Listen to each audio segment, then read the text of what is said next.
तर यात डिवोर्समध्ये सर्वात मला तरी असं दिसतं की मुलांचे फार हाल होतात हो. जर एखाद्या कपलला मुलं असतील तर. हम्म.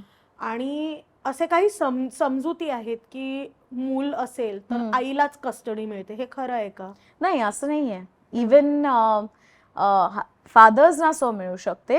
It's just that generally even today I जास्त प्रायमरी जे आपण म्हणतो गार्डियन केअर गिव्हर असते.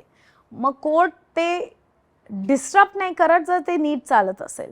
पण असं नाहीये की fathers can't ask. They also have every right to ask.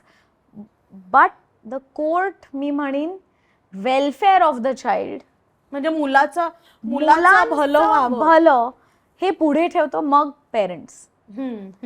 ते मुलांचं safety, welfare, wellbeing, whether it's even maintenance for the children, ते court protects that first, then the parents. So सगळे court जे मुलांचे डिसिजन्स होतात, whether it's custody related, whether it's maintenance related, court first thinks about the child, which is of course a good thing.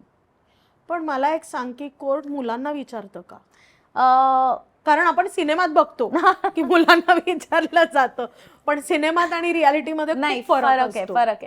Of course child counsellor जे असतात, जे बोलतात overall just to understand की comfortable आहेत का, हे सगळं हल्ली होतं.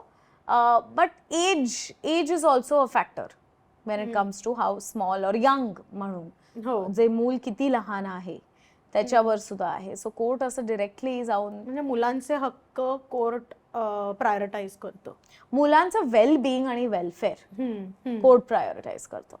सो वेदर इट्स कुठल्या पेरेंटकडे, और जे काय मेंटेनन्स, स्कूल, एज्युकेशन, जे fees, all of that is considered, I would say.